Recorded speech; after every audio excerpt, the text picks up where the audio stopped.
jangan rebutan nyari kerja. Jangan rebutan nyari kerja. Coba deh buat menciptakan lapangan pekerjaan sendiri. Karena memang kan aku sarjana pengolahan kan, bukan cuma cara ngolahnya. Untuk pengemasannya kita belajar kayak jenis-jenis plastik.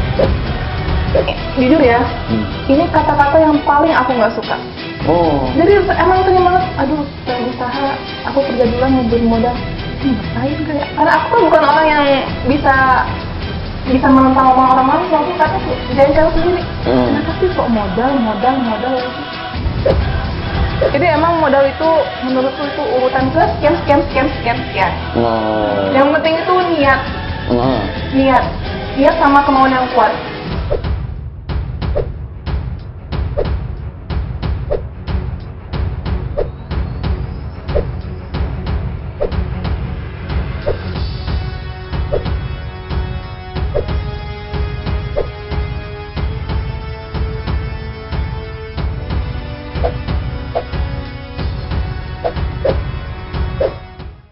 Assalamualaikum warahmatullahi wabarakatuh. Tadi pun jumpa lagi bersama saya Wira Hadi Kusumah dalam program Wira Corner di studio Rilis TV Lampung. Saat ini sudah kedatangan tamu yang memang sengaja saya undang karena saya melihat anak muda ini penuh kreativitas dan masih di usianya saat ini juga sudah menuai prestasi. Namanya adalah Lili Salita.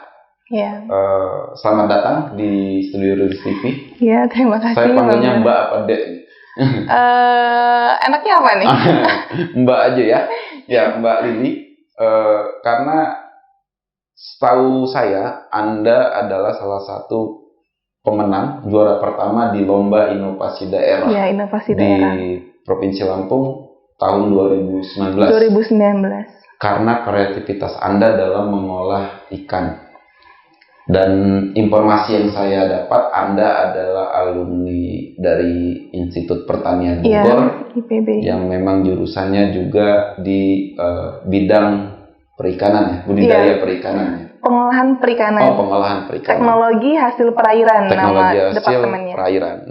Karenanya Anda mungkin fokus ke hasil-hasil perikanan untuk diolah, menerapkan ilmu yang Anda dapat di IPB, lalu menjadi sebuah makanan, dan salah satu bentuk inovasi Anda itu menjadi pilihan dari juri di Lomba Inovasi Daerah yang Anda ikut lombakan dan Anda menang di sana. Ya, alhamdulillah. Sebenarnya bukan itu saja yang menarik saya untuk mengundang Anda ke studio Rilis TV. Tapi saya melihat di usia muda ini Anda juga sudah memiliki usaha sendiri, dan itu yang harapan saya itu bisa menularkan kepada anak-anak muda lainnya untuk bisa berusaha seperti Anda saat ini. Nah, sebelumnya saya ingin tahu lebih jauh dari Anda. Anda tinggal di mana saat ini? Untuk rumah di Palas Jaya. Palas Jaya. Iya, Kalianda, Lampung Selatan. Iya. Udah menetap di sana sejak tahun 2004. Kalau lahirnya di Lampung Barat. Oh, lahir di Lampung Barat. SD, SMP, SMA di? SD di SD Negeri 2 Palas Jaya.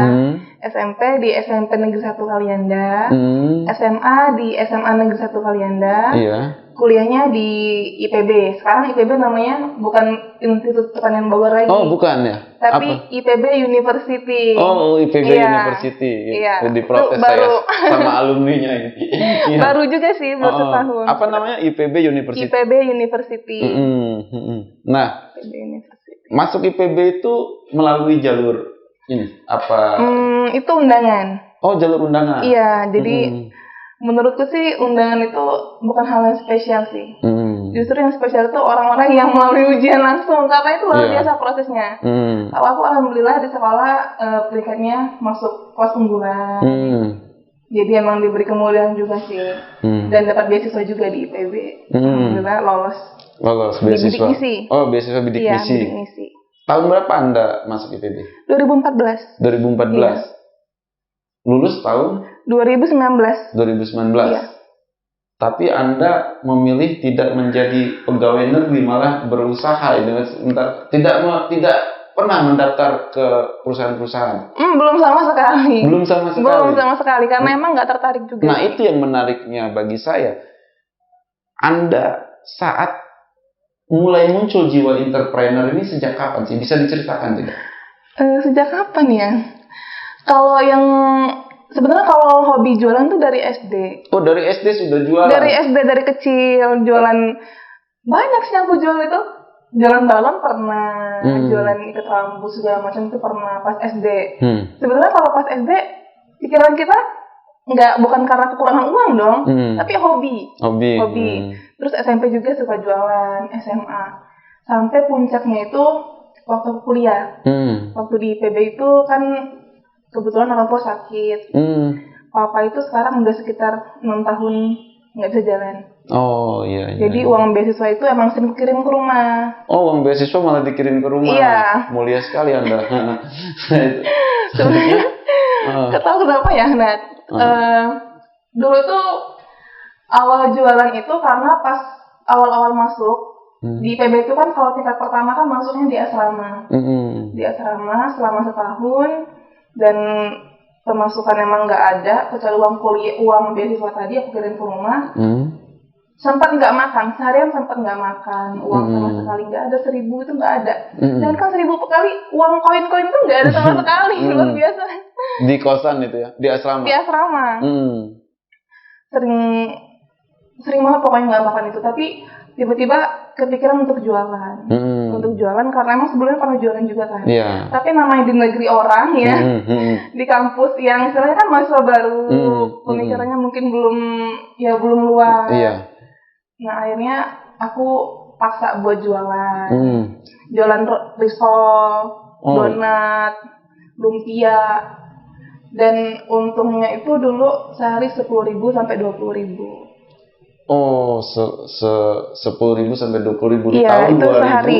Itu 2014. 14 sampai 2015. Dari awal. mana itu? Anda dagang itu dari mana bahannya? Bikin sendiri atau? Enggak, itu ngambil ke toko. Oh, ngambil ke toko orang. Iya. Bagaimana caranya itu ngomongnya saat itu? Kebetulan sih banyak ya. Mahasiswa lain juga ada beberapa yang kekurangan juga, mereka jualan. Jadi misalnya risol harga di yang buatnya 1.000, kita jual 1.500. Jadi keuntungannya 500 kan. Dan biasanya sih aku jualan tuh 20 butir, jadi keuntungan 10.000. Jualnya di mana? Di asrama. Oh, di asrama. Iya, keliling di asrama. Keliling di asrama, bawa. Dan sebenarnya kalau boleh jujur ya, takutnya ada anak IPB yang lihat. Di asrama itu tahu sendiri kan, kita nggak boleh jualan. Nggak boleh jualan. Dan parahnya lagi, teman kamarku itu, namanya Suciati Martin ya, dia ketua RT yang luar biasa banget. Dan soal aturan itu dia memegang teguh. Dia memegang teguh sampai sekitar setengah tahunan deh, dia nggak tahu kalau aku jualan. Oh, jadi sembunyi-sembunyi jualannya. Tapi karena tetap gini, laku ya? Iya, karena gini, di lorong itu, ini kan lorong ya, aku lorong 8. Aku termasuk orang yang cukup vokal di situ, dan deket sama teman-teman itu kan namanya jualan ya, kita keliling ke kamar-kamar, kita akrab sama teman-teman di kamar, di setiap kamar itu, dan mereka semuanya menutup mulut itu. Mereka nggak ada yang cerita. Makanya aku terharu banget punya teman kayak gitu. Iya, berarti. Terima kasih buat lorong 8. Tapi Anda laku ya, ininya Anda ada yang beli, ada yang tidak. Iya. Pernah nggak laku juga, tapi ya biasa. Iya. Nah, sistemnya bagaimana saat itu jualan itu? Setorannya di akhir? Enggak, aku datengin tiap kamar, aku bawa. Enggak, maksud saya ambil barangnya itu bagaimana? Bayar dulu? Kalau kita ngambil ke tokonya bayar dulu. Oh, bayar dulu, baru dijual lagi dengan harga yang lebih. Iya, jadi kalau misalnya nggak ada yang laku, kita yang nanggung. Iya. Tapi solusinya sih buat, ya kalau misalnya nggak laku, turunin aja harganya. Jamin habis. Yakin laku pasti habis. Iya. Jadi ketika Anda sudah terbangun entrepreneur seperti itu, pertama karena memang faktor kondisi saat itu ya. Kondisi memang sudah dari awal tidak lagi dikirimi, tidak ada. Nggak ada paling ada saudara ngirim sebulan 300, tapi namanya punya orang kan kita minta juga aku emang nggak pernah minta. Jadi lebih baik aku kelaparan daripada aku minta. Minjem aja itu hal yang luar biasa berat gitu. Apalagi minta, ya Allah. Iya. Nah, setelah Anda berjualan seperti itu, tapi kan bukan itu saja modalnya kan. Apa Anda menekuni lagi dunia usaha seperti apa? Nah, jadi gini, kan aku dari keluarga yang tidak mampu. Aku sempat berpikir kalau misalnya aku udah skripsi, kan namanya skripsi kita nggak stay lagi di kampus ya, kita nggak di kelas lagi. Asrama itu berapa? 1 tahun? Asrama setahun. Oh, jadi kan, kos ya? Iya. Jadi tuh kumpul sama teman, kan aku jualannya kan teman-teman kelas aja, teman-teman kelas. Kalau di asrama teman-teman ngorong. Nah pas skripsi nanti gimana ya, aku makannya gimana kalau misalnya udah nggak di kelas lagi. Akhirnya aku cari yang lain. Aku cari yang lain. Terus aku iseng-iseng ini dropship barang di online shop. Terus suka belanja. Suka belanja. Jadi aku sering ngambil barang orang, aku jual lagi di Shopee, Tokopedia, Bukalapak. Terus lama-lama kepikiran untuk buat produk sendiri. Karena memang di kampus IPB itu awal masuk kami dikenalkan dengan banyak pengusaha sukses. Kayak Gun Sutopo. Kalau untuk Bob Sadino belum pernah ketemu langsung ya, tapi sering dengar. Banyak banget sih alumni IPB itu yang jadi pengusaha. Jadi dulu pas MPKMB itu pengenalan kampus di IPB, kita dikenalkan dengan banyak pengusaha. Jadi IPB itu kampus yang menghargai para pengusaha. Jadi buat teman-teman aku sendiri ya, mungkin sekarang banyak juga yang PNS, mereka nggak expose.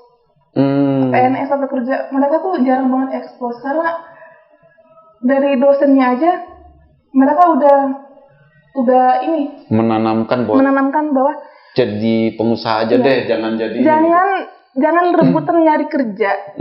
Jangan rebutan nyari kerja. Coba deh buat menciptakan lapangan pekerjaan sendiri. Oh, jadi gitu. Jadi pas aku di kampus itu orang-orang manggil aku tuh ibu pengusaha, padahal cuma gitu doang gitu loh. Iya. Nah, ketika Anda kan berarti di kampus Anda juga sering mengikuti proses kayak ada seminar-seminar usaha ya. Banyak banget. Banyak sekali ya. Luar biasa di IPB. Makanya di sini aku stagnan banget.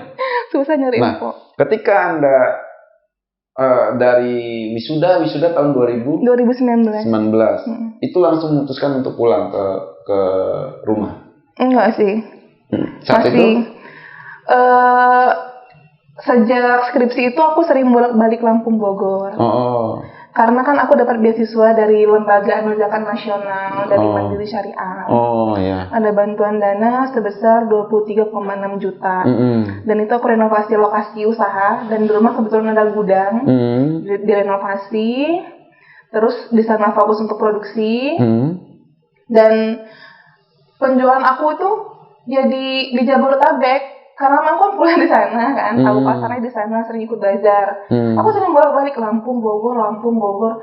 Pernah itu ada pesanan 300 botol dari Lembaga Anugerah Nasional. Aku pulangnya siang, itu dadakan banget kan, pulangnya siang. Nyampe rumah itu jam 12 malam deh kalau nggak salah.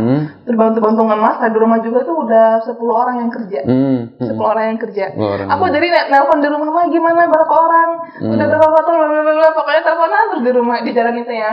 Pas nyampe itu malam, bantu ngemas. Harusnya kan tidur ya Allah, aku capek banget waktu itu. Bantu ngemas, habis itu paginya berangkat. Ke Bogor lagi. Bawa produk tadi. Tidak via ini ya, tidak via pesawat ya, langsung. Iya, soalnya buru-buru. Iya, langsung bus ya. Iya, bus. Nah, kan Anda bolak-balik, ternyata kan di akhir-akhir Anda wisuda, Anda sudah mulai bisnis ini berarti. Iya, 2018 produksi. Pastikan dari awal saya tidak menyinggung bisnisnya apa nih.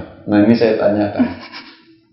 Yang saya cuma tahu itu pertama yang saya dengar Anda ini yang menang di lomba inovasi itu Sambaladon. Iya, Sambaladon. Apa Sambaladon itu? Sambaladon itu sebenarnya nama usaha aku itu Monodon. Monodon. Iya, Monodon Group. Monodon itu berasal dari spesies udang. spesies udang. Sebenarnya berawal dari keisengan sih semuanya, nggak semuanya serius gitu. Dan produk aku kan ada 2, Sambaladon sama Monocoffee. Simple sebenarnya 2 merek ini. Sambaladon ada donnya kan dari Monodon, terus Monocoffee ada mononya. Sebenarnya gitu aja sih. Sambaladon itu kenapa namanya Sambaladon? Ini kan apa terinspirasi lagunya Ayu Ting Ting, Sambalado itu? Sebenarnya itu ada ide dari teman aku, karena aku sering diskusi sama teman-teman aku kan. Ini aja namanya, ini aja. Akhirnya terbesit ini. Sambaladon itu apa? Tadi belum terjawab. Sambaladon itu apa? Itu makanan apa? Sambaladon. Sambal? Iya. Sambaladon. Donnya itu dari merek usaha aku aja. Bukan, maksud saya apa ini? Ikan atau ikan sambal atau iya? Olahan sambal. Olahan sambal. Hanya sambal ikan, olahan sambal ikan. Oh, ikannya ikan apa? Ikannya itu ada cumi. Oh ya, untuk ikan itu ada di undang-undang. Segala sesuatu yang ada di air namanya ikan, yang hidup di air namanya ikan. Jadi cumi ikan, rumput laut ikan. Jadi ini ikannya cumi, sambal cumi ada, produksi juga ikan asap, teri, tongkol, belut. Berarti Sambaladon ini tidak hanya ikan cumi tadi ya, tidak hanya ikan teri ya. Iya. Jadi ada 8 varian. Oh, ada 8 varian. Iya. Namanya Sambaladon semua. Sambaladon semua. Tapi ada ikan, itu ya, ada cumi. Dan ini ikan asap warnanya hitam. Ikan asap. Jadi tergantung ya. Kalau mau rasa cumi ada Sambaladon, sambal cumi. Ini ikan asap. Ikan asap. Beda-beda warnanya. Ikan asap warna hitam, dominan hitam. Ini ikan teri, sambal udang. Iya. Nah, Anda pertama pakai sambal apa? Ikan apa? Pertama ikan asap. Ikan asap, kenapa mudah dapatnya? Enggak juga sih, karena dari sekian banyak itu ikan asap paling menarik. Karena ikan asap ini pengolahannya itu dengan diasapi. Pengasapan itu kan salah satu metode pengolahan tradisional. Karena dia proses pematangannya itu menggunakan asap tadi. Diasap itu bukan cuma sekedar asap di situ. Di sana banyak senyawa aromatik. Yang bisa membuat ikan itu mempunyai rasa yang khas yang nggak bisa dijelaskan. Apa yang bikin beda dengan yang kayak abon atau apa? Apa ini? Apa bedanya apa ini? Ada mungkin karena ditangani khusus oleh insinyur perikanan atau sarjana perikanan IPB atau apa yang ini? Kalau abon misalnya abon ikan lele ya. Abonnya kalau ikan lele itu dominannya ikan. Iya, dominannya ikan sama bumbu-bumbunya sedikit. Kalau sambal itu ada cabainya, ada tomatnya, bawang merah, bawang putih. Dan itu diolah sendiri? Olah sendiri. Bukan mesin tangan? Apa tradisional banget masih pengolahan? Enggak. Kalau untuk sambalnya di blender. Sambalnya di blender, yang lainnya ya pengolahan tangan semua masih tradisional. Kalau ikannya ikannya disuir ikannya. Oh, disuir. Jadi untuk ikan asap habis diasapi ikan asapnya bikin sendiri? Iya, bikin sendiri. Tidak beli dari itu tidak? Beli juga bisa, bikin juga bisa, karena emang pengolahan. Tapi lebih murah kan bikin, biaya produksinya lebih murah kan? Iya sih, bikin benar. Sendiri. Iya. Saya itu disuir. Nah, yang menang yang mana? Sambaladon? Yang menang yang ikan asap. Sambaladon ikan asap? Iya, ini ikan asap. Sudah dicicipi siapa itu? Banyak sih. Saya lihat di pemberitaan pernah dicicipi oleh Bupati Lampung Selatan. Oh iya, itu sering banget. Jadi buat Pak Nanang Selatan. sama Bu Win. Pernah ya dicicipi? Iya, pernah. Sering itu. Pelanggan tetap nggak? Lumayan sih, kalau ada bazar beliau beli. Oh, beli ya. Nah, jadi di mereka tuh mengenal aku, Lili yang Sambaladon ya, kayak Bu Win Lili Sambaladon ya. Iya. Nah, Anda kan juga bukan hanya Sambaladon, tapi Anda juga mengembangkan bisnis Anda dengan apa ini namanya? Monocoffee. Monocoffee. Mono itu tunggal ya. Kopi itu satu. Itu kalau diberi makna. Kalau apa itu artinya mono? Bukan, sebenarnya mono itu dari merek aku tadi, mono. Oh, mono, merek tadi. Iya, kalau diberi makna ya mono. Iya. Oh, iya. Jadi bukan ada bahwa mono itu satu, kopi berarti kopi satu gitu, bukan ya. Itu kalau Tunggal dari ya. Maksudnya mono itu tunggal. Nah. iya, dari mereknya. Apa ini keunggulannya? Anda harus jelaskan ya. Iya, untuk Sama saya bisa pindah merek. oh, Karena saya pengopi. ini kalau untuk biji kopi sendiri kita ngambil langsung ke petaninya di Lampung Barat. Iya. Oh iya, Anda lahir di sana ya. Iya, dan papa aku juga dulu sempat jadi bos kopi kan. Oh iya. Sempat jadi bos besar juga Di kopi. di kopi. Dan beliau tuh channelnya banyak banget. Channel yang untuk di sana. kopi ini. Dan alhamdulillah bisa dapat harga yang murah. Ke petaninya langsung juga. Anda roasting sendiri atau bagaimana? Roasting sendiri. Oh, ada alat roasting. Masih tradisional sih. Oh, pakai pakai wajan dari tanah liat itu. Oh, wajan tanah liat. Iya. Itu muatan sekitar 7 kilo. Oh, di roasting sendiri ya. Iya. Tapi Anda sudah belajar lebih jauh bagaimana cara merosting tradisional yang agar kualitasnya baik. Iya. Karena memang kan aku sarjana pengolahan kan. Bukan cuma cara ngolahnya, untuk pengemasannya kita belajar kayak jenis-jenis plastik. Oh iya, Anda kan teknologi hasil ya. Iya, jenis-jenis alat kemas. Contohnya ini kan dalamnya lapisan aluminium. Kalau kena panas dia nggak bakalan ngerusak komponen dalamnya. Tapi beda kalau sama plastik. Plastik kalau kena, ini kan nggak boleh kena panas. Kalau kena panas nanti ada zat kimianya itu bisa nyatu ke produk tadi. Jadi gitu. Nah, berapa lama tahan kemasannya? Untuk umur simpan sambal sendiri sekitar 2-3 bulan. Yang sambal? Iya, sambal. Tanpa pengawet ya. Tanpa pengawet. Tanpa pengawet? Iya, sebenarnya kunci untuk pengolahan itu juga ada di situ. Ada ramuan khususnya juga? Seperti minyak yang lain atau apa? Enggak, kalau minyaknya minyak sawit semua. Oh, jadi minyak tapi sawit. Bisa bertahan 2 bulan? Iya, itu udah teknik pengolahan. Ada tekniknya, rahasia perusahaan ya? Iya. Jadi kalau misalnya ini apa yang lain juga sama? Kalau tidak tergantung dari jenis ikannya? Sama semuanya. Semuanya sama. Sama ya? Sama kayak ikan asap yang lain. Faktor protein pasti karena dari ikan. Iya. Gizinya bagaimana? Kalau ikan itu rata-rata proteinnya masuk kategori tinggi kan. Jadi nggak begitu mempengaruhi sih. Iya. Berarti kan Anda ini kalau untuk pemasarannya itu masih menggunakan tidak buka ruko atau tidak apa? Oh iya, kalau untuk di rumah itu cuma tempat pengolahannya aja. Tempat pengolahannya dari proses produksi, pengemasan. Kalau untuk tokonya sendiri karena emang bukan pasarnya, karena aku kan di desa kan. Kalau untuk sambal ini target pasarnya itu kayak ibu-ibu rumah tangga yang dia nggak punya banyak waktu untuk di dapur, untuk PNS, karyawan. Jadi kalau di rumah kan pedesaan orang mah mending nyambel sendiri dong. Iya. Jadi makanya Anda memilih memasarkannya di situs-situs penjualannya. Iya, di online shop. Online shop ya. Iya. Jadi bagi yang ingin membeli ini ada di situ ya. Tinggal ketik aja sambaladon. Insya Allah muncul kok. di browsing di situ ya. Di online shop ada semua insya Allah. Ada semua ya sambaladon. Belum disebutin nggak nih? boleh bebas kok. Boleh. Saya undang Anda bebas mau ngomong apa. Boleh ya? Iya. Bisa dibeli di Shopee, di Tokopedia, Bukalapak. 3 ini sih, yang utama 3 ini. Jadi bisa mendapatkannya di sana. Iya, bisa. Ada kontak personnya juga tapi kan kalau misalnya. Iya, ada kontak personnya juga. Di sana kan bisa di online shop kan bisa. Iya, di Instagramnya juga ada IG-nya sambaladon. Sambal_sambaladon. Oh, itu. Iya, itu. Penjualannya ya.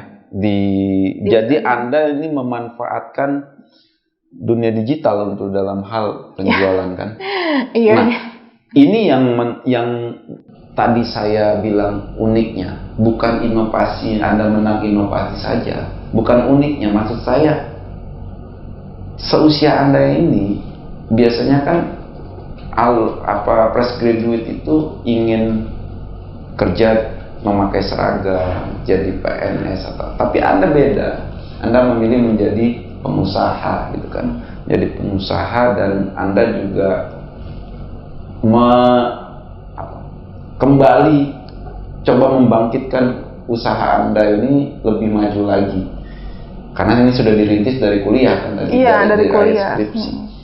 Dan Anda mulai berinvestasi lagi di sini. Nah, ini yang menurut saya patut ada di diri saya, diri anak-anak muda yang lain yang memang untuk usaha itu asal ada kemauan bisa ya. Pasti bisa. Tapi kan orang sering bilang nggak ada modal. Itu menurut Anda gimana itu? Nah, ini jujur ya. Ini kata-kata yang paling aku nggak suka. Oh. Jadi emang sering banget, aduh, pengen usaha, aku kerja dulu ngumpulin modal. Ini ngapain kayak? Karena aku tuh bukan orang yang bisa menentang omongan orang langsung, tapi aku jengkel sendiri. Kenapa sih kok modal lagi? Sedangkan aku sendiri mulai usaha ini itu uang orang. Itu uang orang. Minjem awalnya? Iya, minjem berapa juta waktu itu modalnya? Ya awalnya sekitar 3 juta lah itu baru beli alat. Minjem 3 juta beli alat? Iya. Udah kembali tapi uang? Udah dong. Udah. Jadi emang modal itu menurutku itu urutan ke sekian. Oh. Yang penting itu niat. Niat sama kemauan yang kuat. Kalau dua ini nggak ada, ya pasti bakal bilang nggak punya modal. Aku mah gergetan banget dengernya. Gergetan banget, beneran deh. Pengen dicubit gitu. Karena emang bukan itu, ya ampun bukan itu. Ya mungkin teman-teman di sini bisa lah ya. Coba deh lihat di YouTube. Lihat pengalaman dari pengusaha sukses itu. Itu modal itu urutan ke 100 ke 1000 kali ya. Iya. Ya berarti, mungkin kalau untuk modal pengembangannya kali ya, pengembangannya. Kuncinya niat. Niat dan kemauan yang kuat. Dan harus konsisten. Iya. Konsisten ya. Iya. Niat konsisten. Iya. Tapi by the way nih kan, Anda berarti mulai usaha ini di akhir-akhir 2019. 2018. Iya. Berarti hampir 2 tahun. 2 tahun. 2 tahun lebih lah ya. 2 tahun. Usaha ini. Boleh tahu nggak sih omsetnya berapa? udah sampai 2 digit. 2 digit. Alhamdulillah sih udah bisa memenuhi kebutuhan keluarga. Jadi kan kebetulan papa juga sakit. Anda sudah bisa mengobati orang tua. Iya, tiap bulan itu ya beli obat. Kakak juga kan ada sakit juga. Oh, kakak sakit juga. Iya, mungkin ini juga nggak banyak kan tahu. Iya, yang pertama, kakak yang pertama. Jadi tiap bulan itu ya berobat ke Bandar Lampung. Jadi ayah memang sudah tidak bisa. Iya, dari awal aku kuliah semester kedua, kakak itu nggak bisa jalan. Sudah nggak bisa menghasilkan juga uang, mencari nafkah ya. Berarti saat ini bisa disebut Anda tulang punggung keluarga dong? Iya, bisa bisa begitu juga. Bisa gitu ya. Tapi karyawan Anda malah ibu Anda ya? Mama juga ikut sih, tapi. Oh, mama ikut untuk membantu. Ya karena memang kerjaan juga kan paling cuma sawah juga punya orang. Jadi fokusnya ya ke usaha ini. Jadi petani penggarap. Buat makan di rumah juga. Iya, petani penggarap. Oh, jadi dulu kenapa? Kan sempat Anda bilang bos kopi, tapi setelah itu pindah atau ini, gimana? Mau marah nggak ya kalau aku cerita? Bangkrut atau apa?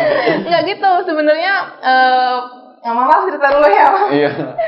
Sebenarnya dulu itu sempat jadi pengusaha besar juga Papa di sana. Di kopi di mana? Di Oku Selatan. Di Oku Selatan. Jadi dulu itu aku itu sama kakak-kakakku yang lain tuh dipanggil anak bos. Anak bos. Karena orang-orang nggak punya mobil, kami punya mobil. Di tahun-tahun 80-an. Sekitar tahun 2000 deh, 2000 ke bawah. 2000. Iya. Itu di Oku Selatan. Iya, dan dulu itu kata papa itu seminggu itu 5 juta apa sehari 1 juta ya dulu itu. Zaman dulu dong, beda ya. Uang kita kan inflasi terus ya. Setelah itu kenapa bangkrut atau apa? Sebenarnya itu keinginan mama sih buat pindah ke Lampung Selatan. Karena emang banyak saudara juga kan. Oh, iya. Jadi namanya perempuan kali ya, beda pikirnya sama laki-laki ya. Kalau perempuan kan mungkin lebih kepalasaannya, pendek sama keluarga. Kalau laki-laki kan ntar gimana, anak-anak gimana, keuangan gimana gitu kan. Tapi pindah ke Lampung Selatan meninggalkan dunia usahanya di sana. Iya. Dan tidak dikembangkan ya usahanya saat itu. Ditinggal. Tapi berarti saya sudah paham bahwa jiwa entrepreneur Anda itu turun dari ayah Anda. Iya, papa nggak suka aku kerja. Iya. Contohnya gini, Li, kalau misalnya kamu jadi PNS, nanti anak-anak kamu gimana katanya kan? Kamu tuh kan bakal jadi ibu rumah tangga. Jadi Papa harap kamu fokus aja ke usaha gitu. Oh, enggak, jangan. Itu Papa. Mama malah beda, Mama. Iya, malah. Nah, berarti kan Anda sudah lumayan lah punya karyawan berapa sekarang?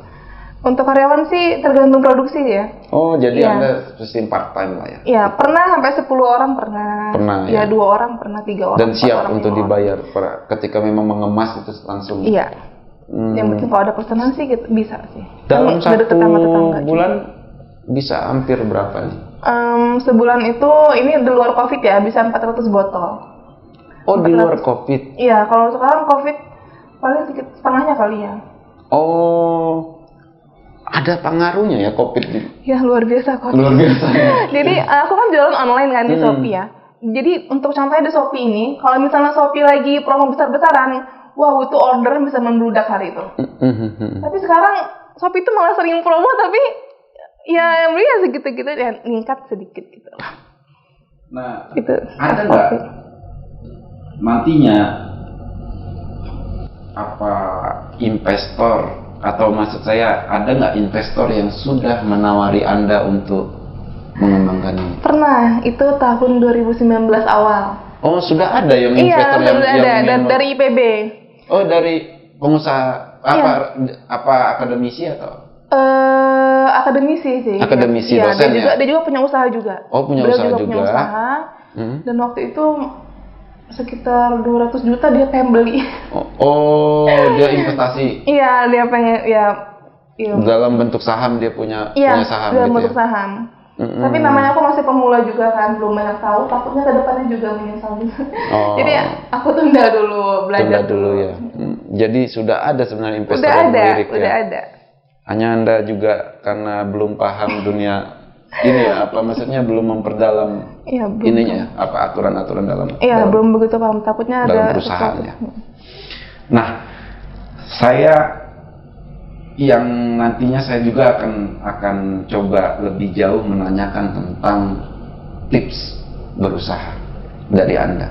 Karena Anda sudah bisa menghasilkan sendiri, bisa menghidupi keluarga Anda, dan bahkan tanpa modal, modalnya lewat utang, tapi Anda sudah menunjukkan keberhasilan di usia yang masih sangat muda. Saya pikir usianya masih 28, usia Anda. 34. Oh, udah 34. Oh iya, usianya 34 tahun, tapi masih muda.